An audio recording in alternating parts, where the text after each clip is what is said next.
Everyone, আসসালামু আলাইকুম। Rina's lifestyle blog YouTube channel থেকে সবাইকে জানাচ্ছি অনেক অনেক শুভেচ্ছা, স্বাগতম। তো বন্ধুরা, চলে আসছি নতুন আরেকটি ছোটোখাটো লাইফস্টাইল ভিডিও ব্লগ নিয়ে। তো ভিডিওটি অবশ্যই শুরু থেকে শেষ পর্যন্ত দেখবেন। আজকে আপনাদের সাথে কিছু কাজকর্ম শেয়ার করব, সেটা অবশ্যই দেখবেন। আর আজকে ভিডিও দেখে যদি ভালো লেগে থাকে তাহলে অবশ্যই ভিডিওটিতে একটি লাইক দিয়ে দিবেন। আর আমার চ্যানেলে নতুন হয়ে থাকলে অবশ্যই আমার চ্যানেলটাকে সাবস্ক্রাইব করে পাশে থাকবেন। তো বন্ধুরা, দেখতে থাকেন আমার আজকের ছোটোখাটো ব্লগ। তো দেখতে থাকেন বন্ধুরা। আজকে খুব তাড়াতাড়ি রান্না বসিয়ে দিয়েছিলাম, যেহেতু ঘরে সব কিছুই ছিল। কারণ যেদিন রান্না করব এর আগের দিনই সব কিছু আমি এনে রাখি।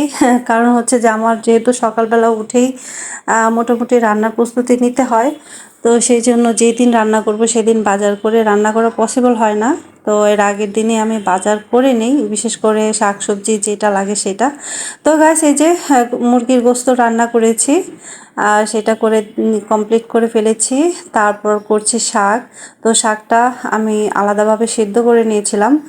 আপনাদের বলেছিলাম যেদিন আমার হাতে সময় থাকে তো সেদিন আমি আসলে শাক আলাদা সেদ্ধ করে তারপর আলাদা বাগার দিয়ে করে থাকি। আর যেদিন আমার হাতে একদমই সময় থাকে না তো সেদিন আমি একসাথে বসিয়ে তারপর রান্না কমপ্লিট করি। তো গাছ, শাকটা দেখতে খুবই সুন্দর হয়েছিল। তো গরু গোস্ত আর মুরগির গোস্ত হলে তো আমার ছেলেদের আর কিছুই লাগে না, ওরা মূলত এগুলাই খেতে পছন্দ করে।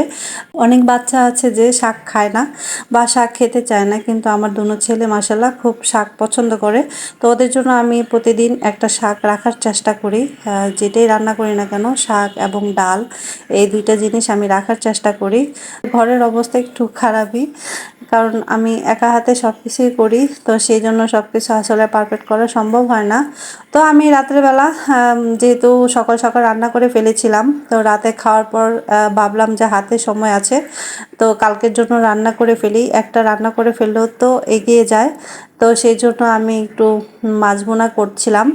আর সেটা হচ্ছে গজার মাছ। আমার আসলে এই মাছটার নাম আমি গত ভিডিওতে ভুল বলেছিলাম। আসলে আমি মাছ দেখলে চিনি না, সবই তো একই রকম লাগে। গজার মাছ এবং শোল মাছ দেখতে একই রকম লাগে।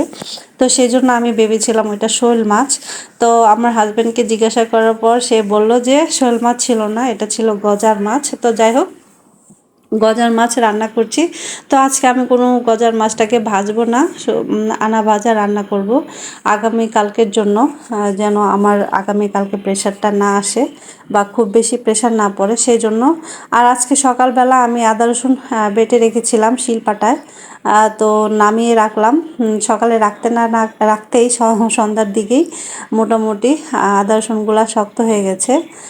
তো একটু রেখে দিচ্ছি যেন এটা নরম হয়ে যায়। তো নরম হওয়ার পর আমি ছুরি দিয়ে একটু আঘাত দেওয়ার পরেই খুলে চলে আসলো। তো গাইস, এই যে রান্নাটা বসিয়ে দিচ্ছিলাম।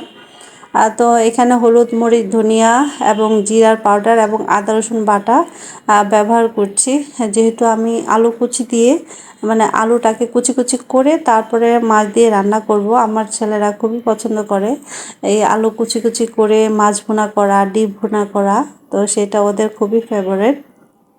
গোস্তের একটা ফ্লেভার পায় ওরা, কারণ গোস্তের ফ্লেভার দিলে ওদের খাওয়াটা একটু সহজ হয়। ওরা সব কিছুই গোস্তের ফ্লেভার মনে করে বা গোস্ত মনে করে খেয়ে নেয়। বিশেষ করে আমার ছোট ছেলে, ও খুবই মানে মাংসপ্রিয় মানুষ। ও মানে মাংস হলে ওর আসলে কিছুই লাগে না। তো আমি মাছটাকে একটু কষিয়ে নেব, যেহেতু কাঁচা মাছ, তো সেই জন্য আমাকে মাছটাকে ভালোভাবে কষাতে হবে। তারপরে আমি উঠিয়ে নেব। তো এইভাবে আমি রান্নাটা করব। তো গাইস, দেখতে থাকেন। যদি আপনাদের উপকার হয়ে থাকে তাহলে তো আমি কৃতজ্ঞ, কারণ আমি বেশিরভাগ রান্না আমি আমার বন্ধুদের উপকার আসুক এই চিন্তা করেই দেখিয়ে থাকি আর বলে থাকি। আমি আসলে যখন রান্না করি সব কিছুই বলে দিই যেন আমার বন্ধুদের উপকারে আসে, আমার কারণে যেন বন্ধুদের কাজে লাগে। তো গাইস, এই যে সর্বশেষ পর্যায়ে যে ফাঁকিটা দিয়েছি, যে পাউডারটা দিয়েছি, সেটা ছিল জিরার পাউডার। তো জিরা যখন ভাজতে গিয়েছিলাম কয়েকটা জিরা পুড়ে গিয়েছিল। তো সেই জন্য যখন আমি এটাকে পাউডার করেছি অনেকটা কালো হয়ে গেছে, কিন্তু ফ্লেভার কিন্তু একদমই কমে নাই। ফ্লেভার ঠিক আগের মতনই আছে, যেমনটা থাকে জিরার ফ্লেভার ঠিক তেমনটাই আছে। কিন্তু দেওয়ার পর এই যে তরকারিটা হালকা একটু অন্যরকম হয়ে যায়। তো গাই যেহেতু ঘরেই আমরা সবাই খাবো, তো সেই চিন্তা করে জিনিসটাকে আর ফেলে না দিয়ে খাবারের ক্ষেত্রে ব্যবহার করে ফেলছি, যেহেতু জিনিসটা ভালো আছে। তো গাইস তরকারিটা কিন্তু দারুণ টেস্ট হয়েছিল। আমি তো যেদিন যেটা রান্না করি সেদিনই সেটা আমি আসলে টেস্ট করি। আর আমার ছোট ছেলে তো আমার আরও আগে টেস্ট করে। ওই যে ছোট যে টুকরাটা ছিল সে অলরেডি বাটিতে নিয়ে রান্নার পরে খেয়ে ফেলেছিল। তো ও যখন কিছু রান্না করি তখন আমার আগে পিছে থাকে, থাকার পর আমাকে রিকোয়েস্ট করে এটা দেন ওইটা দেন, যদি আমার পসিবল হয় তো আমি ওকে দিই। তো যেহেতু ছেলে আরেকটা আছে, তো ওর সাথে সাথে ওইটাও চাইবে, তো ওর জন্য মাঝে মধ্যে বুঝিয়ে রাখি, আবার মাঝে মধ্যে বুঝাতে পারি না যে বাবা তুমি চাইলে তো তোমার ভাইয়াও চাবে। তো ও আমাকে বলে ভাইয়া তো বড় হয়ে গেছে, তো আমাকে বড় হয়ে গেলেও তো তোমার মতনই, তুমি যেটা নাও সেটাই সে চায়। তো যাই হোক, ছেলেরা মেয়েরা এরকমই হয়, একটা বড় হোক আর একটা ছোট থাকুক এটা ওদের দেখার বিষয় না। একটাকে দিয়েছেন তো আরেকটাকে দিতেই হবে, এটা হচ্ছে ওদের কথা। তা আমরা কিন্তু এরকম ছিলাম না। আমরা আলহামদুলিল্লাহ মা বাবা যেটাই দিয়েছে যেটাই খাওয়াইছে সেটাতেই সন্তুষ্ট ছিলাম। কিন্তু এখনকার বাচ্চারা একটু অন্যরকম, এরা সন্তুষ্ট একদমই না। এদের ছোট ভাইদের কিছু দিলে বা ছোট বোনদের কিছু দিলে ওদেরকেও দিতে হয়, এটা এক ধরনের কেমন যেন প্রতিযোগিতামূলক হয়ে গেল। তো গাইস যাই হোক, বাচ্চারা যেন সব কিছুতেই বুঝতে পারে, সুন্দরভাবে জীবনযাপন করতে পারে, এটাই দোয়া করি। তো বন্ধুরা কথা বলতে বলতে আলুটাকে একটু কষিয়ে নিলাম, তারপর আমার পরিমাণ মতো একটু বাড়িয়ে ঝোল দিয়ে দিব।